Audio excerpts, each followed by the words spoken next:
Pada video ini aku akan menceritakan sebuah kisah yang udah lama teman. Dan pastikan semua pintu udah terkunci, jangan melihat ke kolong tempat tidur atau ke kamar mandi. Mari kita simak ceritanya. Sesuai dengan ciri-ciri yang disebutkan Ki Surojudin, hanya ada satu makam di desaku yang hampir memenuhi syarat, yaitu makam Kang Jamal. Makam itu letaknya di pinggir desa, agak jauh dari perkampungan warga, dekat dengan hutan jati. Udah lama makam itu ditutup, hampir nggak ada orang yang berani mengunjungi makam itu. Karena konon setiap orang yang mendatangi makam itu mengalami hal-hal yang aneh. Malam itu malam Jumat Kliwon, tepatnya jam 9 malam. "Gimana Mbak Laras, sudah siap semuanya?" tanyaku.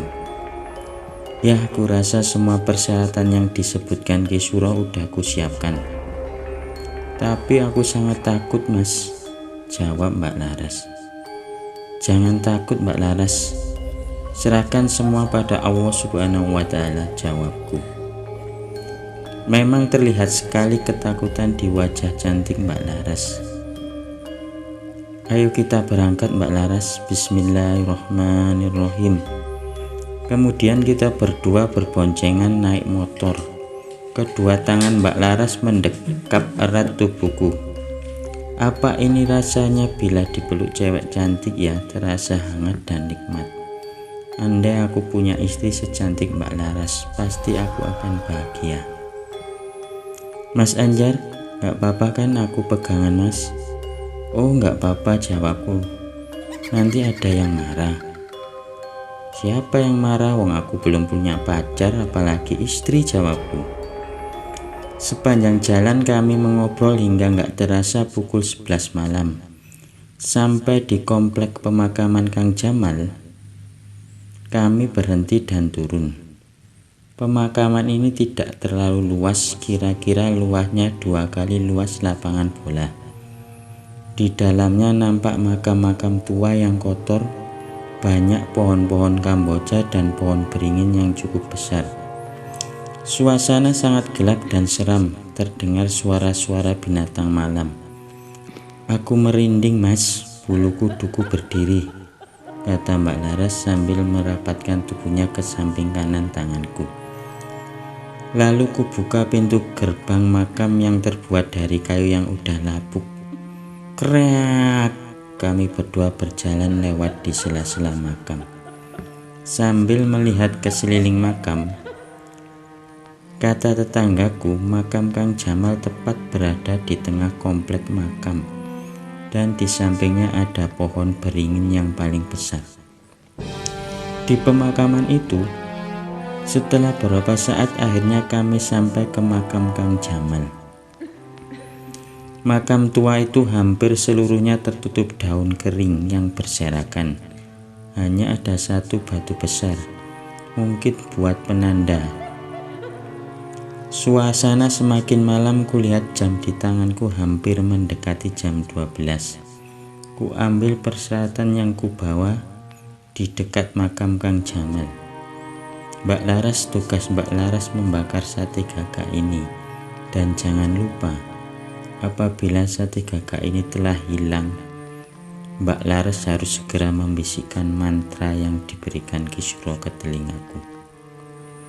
Waktu Mbak Laras cuma sebentar sampai asap sate itu hilang," kataku.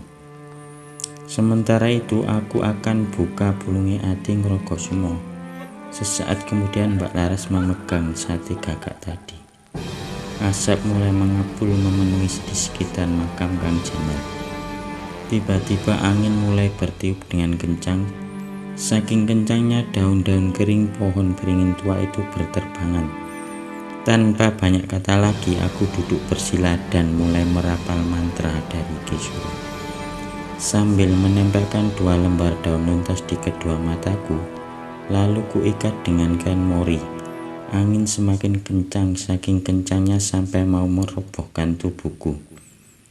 Seketika itu juga kuhirup minyak pemberian Ki Suro. Mulai terasa Sesuatu yang halus masuk ke dalam semua lubang yang ada di tubuhku.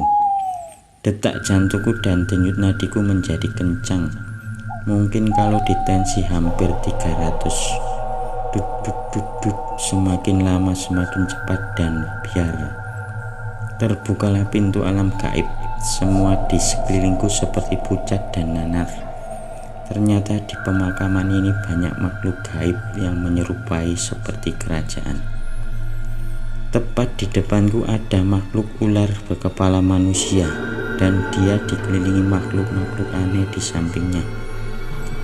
Mungkin makhluk ini adalah rajanya. Sesaat kemudian, sambil menghampiri makhluk itu, aku membawa sate gagak tadi. Dengan cepat makhluk itu menyambar sate gagak tadi lalu dimakan sampai habis. Hai anak manusia, kenapa kamu berani masuk ke alam jin, dan apa maumu sambil membawa mustika itu? Aku kesini meminta untuk dapat mengambil tali pocong Kang Jamal. Entah karena mustika yang dikasih Ki Suro, makhluk itu menurut aja dan menyerahkan tali pocong Kang Jamal.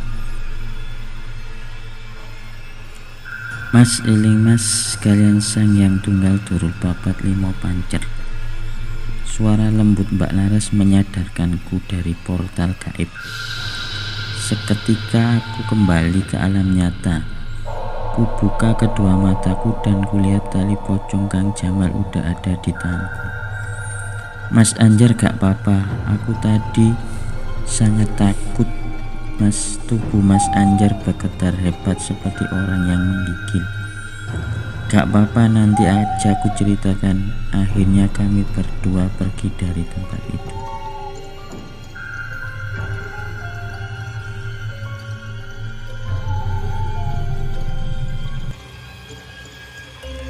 Sesampainya di rumah, aku menceritakan semua yang kualami ke Mbak Laras. Untung Mas Anjar bisa mengambil tali pocong itu, kata Laras. Sambil menyibak rambutnya yang panjang, nampak kulit lehernya yang putih bikin aku jadi terpesona. Cantik sekali makhluk ini. Iya, hampir saja aku kehabisan waktu tadi, kataku. Terus rencana kita gimana mas? Kata Mbak Laras. Besok pagi coba aku telepon Ki Suro. Buat apa tali pocong ini? Sekarang Mbak Laras tidur aja dulu. Waktu hampir jam 2 malam, ku rebahkan tubuhku di tempat tidurku yang empuk. Untuk menghilangkan penat sambil menerawang, aku masih membayangkan kejadian tadi malam. Aku belum pernah mengalami kejadian seperti tadi. Lalu tiba-tiba tok tok tok, pintu kamarku diketuk. Mas, boleh aku masuk? Suara Mbak Laras mengagetkanku. Ya, masuk aja. Ada apa Mbak Laras kok tiba-tiba membangunkanku? Anu mas, aku gak bisa tidur. Aku takut masih teringat kejadian tadi. Aku terdiam sambil melihat Mbak Laras. Wow, wanita ini sangat seksi. Dia hanya memakai atasan terawang dan celana pendek. Hampir terlihat semua lekuk tubuhnya. Gak apa-apa Mbak Laras, tidur saja di sini. Aku tak tidur di kursi. Jangan mas, Mas Anjar tidur di sini aja, sambil temani aku ngobrol. Mendengar itu seraya jantungku mau copot. Mas Anjar, aku sangat berterima kasih sekali ke Mas Anjar. Mas Anjar mau bersusah payah membantuku. Kalau teringat perjuangan Mas Anjar tadi, aku gak akan bisa membalasnya.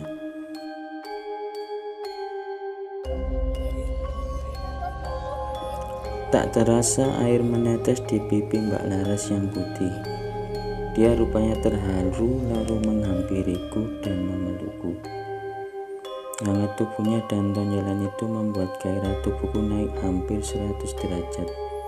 Seolah aku lupa segalanya. Ku cium bibir merah merona lalu ku hempaskan tubuhnya yang sisih ke tempat tidur. Kring, alarm HP ku berbunyi. Waktu menunjukkan jam 5 pagi.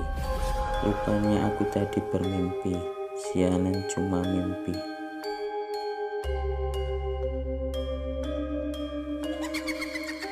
Mas Anjar, barusan ibuku dari Jakarta telepon.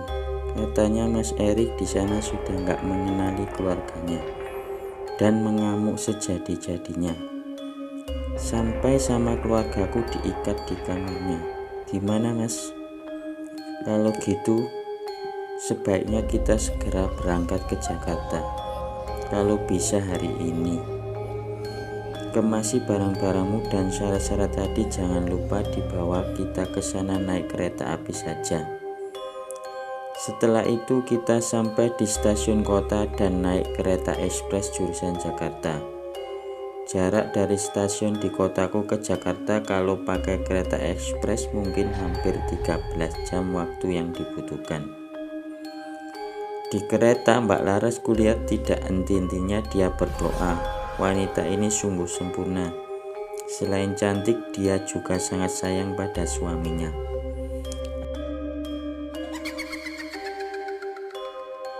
Setelah hampir 13 jam setelah azan isya, akhirnya kami sampai di stasiun Pasar Senen.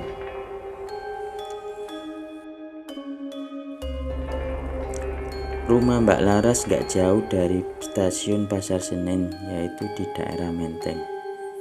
Kami berdua naik taksi online, kemudian setelah beberapa menit, akhirnya kami sampai di rumah Mbak Laras. Rumah Mbak Laras tergolong rumah mewah dan besar, dengan halaman yang luas. Di sana sini ada pohon dan gazebo, serta penataan taman yang indah. Memang bangunannya tidak meninggalkan bangunan kuno, juga banyak barang-barang antik. Masuk Mas, kata Laras. Kami berdua sampai pintu gerbang. Belum sampai kakiku menginjak ke halaman, aku merasakan sesuatu yang aneh. Sepertinya rumah ini diselimuti oleh awan hitam, sehingga terasa angker dan seram. Aku seperti berada di area kuburan. Sebentar Mbak Laras, kataku. Aku mengambil 2 lembar daun luntas dan kucelupkan ke air kembang 7 rupa. Sambil membaca mantra, ku oleskan kedua mataku. Benar apa yang kurasakan. Kulihat rumah ini berubah menjadi hutan yang angker. Di setiap sudut rumah ini dijaga puluhan jin. Ngeri lihatnya. Memang ada sekitar 5-6 orang pintar yang gagal mengobati Erik, karena yang dihadapi adalah Raja Jin. Aku berjalan masuk ke halaman rumah yang seperti hutan. Ku gali sebuah lubang di tanah, lalu ku teteskan minyak dari kisuro. Sontak semua makhluk di situ menghadap ke arahku. Karena mencium dari minyak itu, dengan sangat cepat semua jin pengawal terbang ke arahku, lalu mau menghabisku. Seketika itu ku ambil tali pocong, tanpa ku sadari tali itu berubah menjadi seperti cambuk yang mengeluarkan api yang menyala-nyala, membakar setiap jin yang mendatangiku. Tubuh mereka semua itu hancur terkena sabetan cambukku tadi. Aku gak menyangka, sungguh sangat hebat tali pocong ini. Kemudian aku berjalan sampai di pintu rumah yang seperti hutan. Ku dapati sebuah pohon besar yang dijaga 2 makhluk, yang satu berkepala kuda dan yang satunya berkepala leak. Persis apa yang kulihat di mimpiku waktu di rumah Kisuro. Belum sampai aku ke pohon itu, 2 makhluk itu mengeroyokku. Aku bertarung hampir setengah jam. Mereka sangat kuat. Mereka menendang dan memukulku, hampir mati aku dibuatnya. Lalu ku tarik tali pocong dari sakuku. Seketika itu berubah jadi cambuk. Ku hajar kedua makhluk itu sampai hancur. Seketika itu suasana awan hitam dan hutan menjadi hilang kembali, seperti rumah yang sesungguhnya. Tapi masih ada Raja Jin yang merasuki tubuh Erik. Setelah semua tenang, aku dan Mak Laras masuk ke dalam rumah. Di dalam rumah seluruh keluarga Mbak Laras berkumpul. Mertua, ibu, bapak, adik, dan saudara Laras berkumpul. "Silakan duduk," kata Ibu Laras. Wanita tua pakai kacamata itu menghampiriku. "Ini toh yang namanya Anjar yang diceritakan Laras." "Iya Bu Risma, maaf agak malam datangnya." "Gimana keadaan Erik Bu?" "Udah gak tenang, baru ditenangkan sama Mas Handoko. Dari siang dia ngamuk-ngamuk terus." Mas Handoko tetanggaku, tanyaku. "Iya, ibu dan bapaknya Erik yang membawa ke sini." Mas Handoko adalah guru ngaji aku dan Erik di kampung. Beliau yang mengajariku ilmu torekot. Kemudian aku ke kamar Erik. Sungguh kasihan aku melihat keadaannya. Tubuhnya sangat kurus, matanya cekung ke dalam. Rambutnya panjang dan acak-acakan mirip orang gila. "Gimana Mas Han?" Aku menghampiri guru ngajiku. Menurutku Erik ini sudah terlalu jauh. Saya rasa dia itu wis sedo. Sudah gak ada harapan lagi. Maksudnya seluruh jiwanya udah dikuasai jin. Ini aku tadi mau mengambil, tapi sepertinya gak mau keluar. Dia sangat sakti, bisa menirukan apa yang kubaca. Dia sekarang masih tertidur setelah kubacakan ayat-ayat suci dan kubaluri tubuhnya dengan garam dan minyak. Nanti kalau kamu bangun, coba kamu yang mengambilnya. Kulihat Erik tertidur tapi sering mengigau kayak gak tenang.